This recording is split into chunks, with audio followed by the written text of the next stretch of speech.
Hello, everyone. It is your least favorite YouTube sensation, Mr. Keith, here to talk about the next unit we're going to study. It happens to be about political behavior, which is very timely because we just had an election in the United States. So, a lot of the stuff we'll talk about in this unit will be able to relate to experiences that you just witnessed in the United States of America.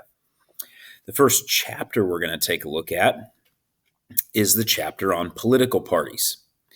And the essential question is, does the two-party system help or hurt democracy? And I'm going to go ahead and guess that there were several times during the campaign and ultimately the election that you heard people talking about this notion of, man, if there were more parties to choose from, that would be better for the United States. And maybe you're right, and maybe you're not. But either way, we're going to learn about whether or not the two-party system helps or hurts democracy. So, first of all, Chapter 5, Section 1, political parties and what they do. Political parties seek to control the government through winning elections and holding office. Political parties are not very effective if they don't ever win. So, even though that definition sounds kind of aggressive, like, oh, they want to control the government, it makes a lot of sense because they can't really do much if they're not holding office. There are three parts to the two major political parties, starting off with the party organization, which I don't love the order that they're in, but this is the order your book talks about them in. Party organization. There are some people who just work for the Democratic and Republican parties. These are folks who that's their job. They're not elected officials. They work for the political party. There's not a large amount of those people. There's also a lot of what we would call party in government, which means these are the people who are members of the political parties who are elected officials. They are actually a part of the government. So your representatives, senators, the president, they are all part of the different parties in the government. And the last group, which is by far the largest group, and the group that I would belong to and your parents would belong to, is the party in the electorate. These are people who would identify with a political party, but they're not actually a politician or running for office. They're just a regular citizen who votes for one of the two political parties on a regular basis when there's elections. Now, what do political parties actually do?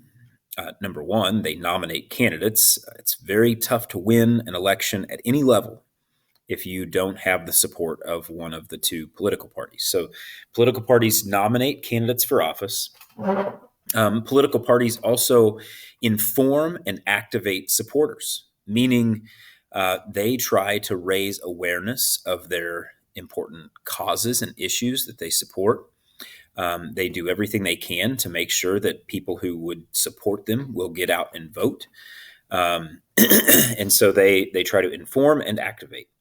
Third, they act as a bonding agent. This is a fancy way of saying that members of the political parties, the two major parties, hold one another accountable. And I mean, Democrats hold Democrats accountable and Republicans hold Republicans accountable.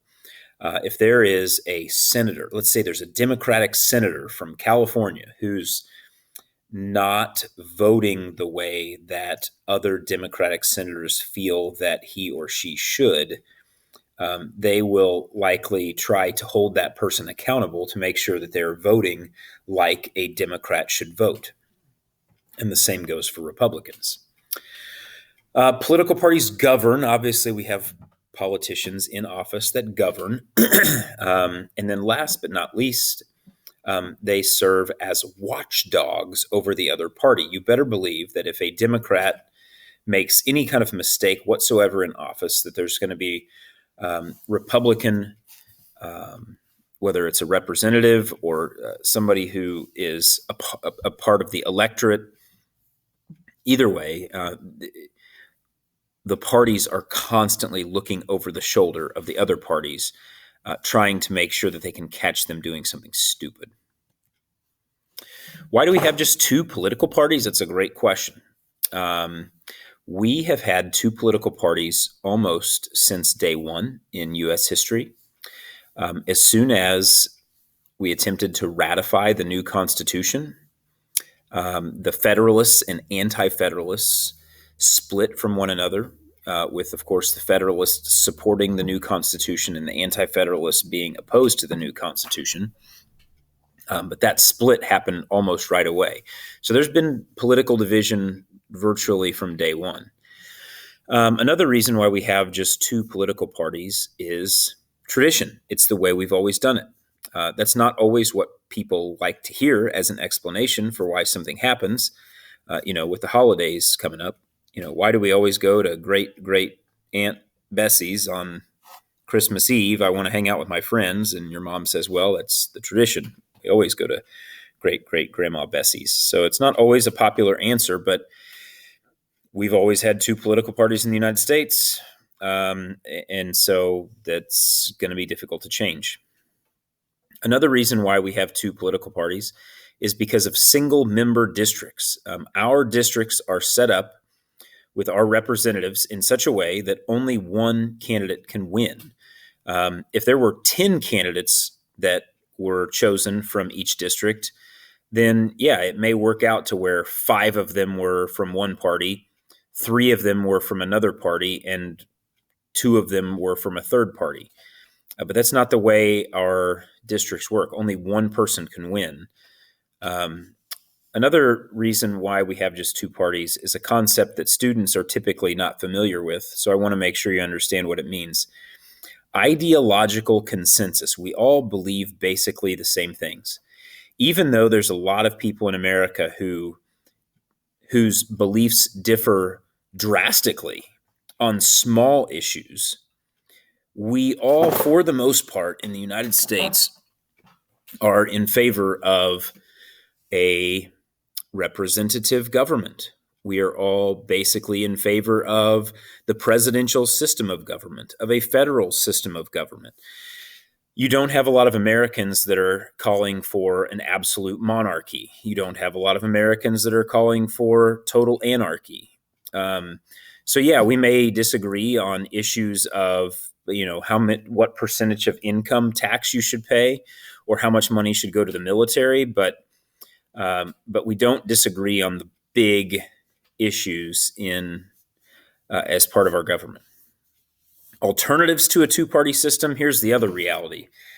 There's none that we really love in the United States. The multi-party system, which is what a lot of European countries have, is one that does tend to be more representative, but it's way less stable, not let stable. Have to fire my secretary. And the reason is, we're not going to get into that, but they tend to be less stable. And then the one-party system is what you would find in like a dictatorship, where they don't give people choices, and we like to have choices, just not too many choices. The two-party system in U.S. history, I'm going to briefly fly through this so you can kind of have an overview of how the two-party system has evolved in American history. As I mentioned earlier, the first party split happened between the Federalists and Anti-Federalists over the issue of constitutional ratification. As it says on the slide, it didn't last long, but it set a precedent of two political parties. The Anti-Federalists and the Federalists were replaced by the Democrats. They were actually called the Democratic Republicans, sometimes called the Republicans, which is very confusing because Thomas Jefferson ran for president as a Democratic Republican, aka a Republican, but is considered to be the first Democrat. So it's very confusing. The era is really known predominantly for the expansion of the electorate. We start to see property qualifications disappearing in states, religious qualifications. There were far more people able to vote. Politicians began to rely on the spoils system.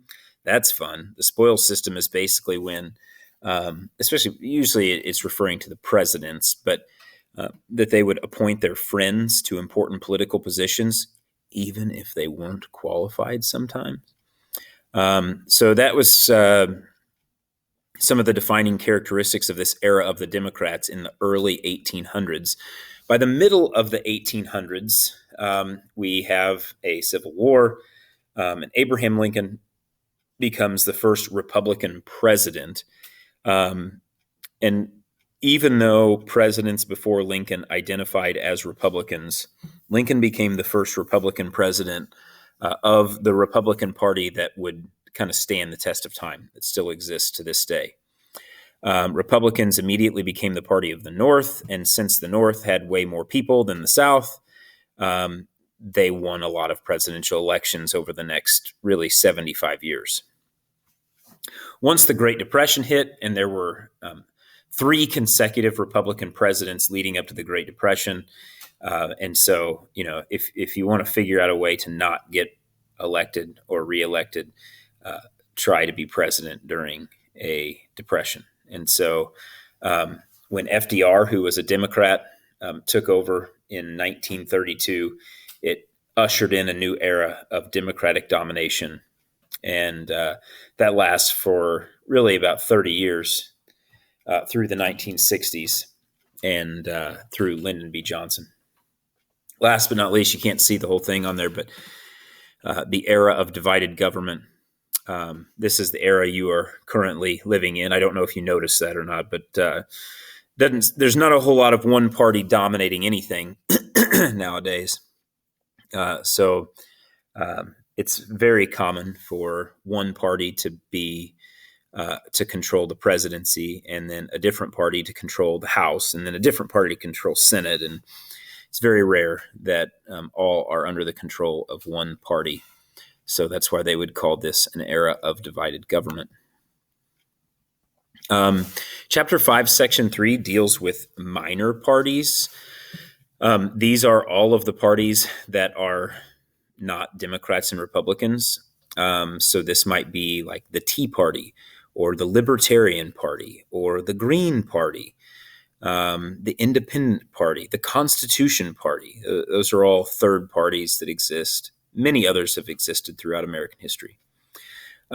These parties are important because they can play a spoiler role, and if they happen to play a spoiler role, they will force the major parties to address the issues that they wanted addressed to begin with. So I'll give you an example. If a political party, we'll say the Green Party, rises to prominence in the 1990s because they're championing environmental protection. And what the Democratic Party found was that they were losing voters to the Green Party. And so the Democratic candidates were receiving less votes. The Green Party was receiving votes, and the Republican Party's numbers were staying the same. So what happened was the Democratic Party said, oh, wow, the Green Party is kind of playing this spoiler role. And so what they would do is they would then adopt some of the Green Party's issues to their own Democratic Party platform and began to champion those. So it's kind of one of those things where it's like, well, that's really crappy. They stole their platform. Well, on one hand, yes. But on the other hand, the Green Party really has its goals being met by the Democrats now. So it's not too much of a sad story for the Green Party. The types of minor parties, we have ideological parties, which, based on the name, you could have gathered this, but they are based on a single idea. Maybe that single idea is, for instance, back before the Civil War, there was a party called the Free Soil Party, which didn't want slavery to expand into any new territories. So that would have been a party based on one idea. A single issue party, ideological party that was based on an idea. I may have just said that backwards, but it's kind of late, so my brain is mushy. A single issue party is when a party is focused on one particular thing. And you'll get these from time to time throughout American history. I can't think of any great examples right now. But just for instance, back in the 1950s and 60s, there was a party in the South called the Dixiecrats, which was exclusively based on essentially maintaining racist platforms and ideas through the South in the 50s and 60s while the civil rights movement was going on. It was like an anti-civil rights movement party. It was focused on just one thing.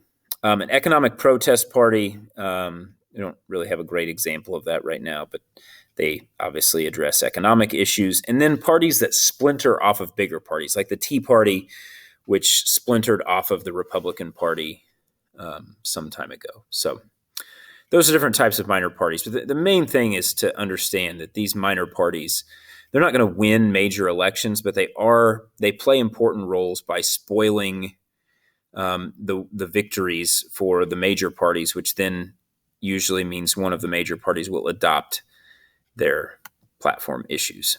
So that's all for Chapter 5. Thank you for sticking with me throughout that video. I hope you got some good notes. If you at any point needed to pause the video, I hope you did, and look forward to discussing chapter 6.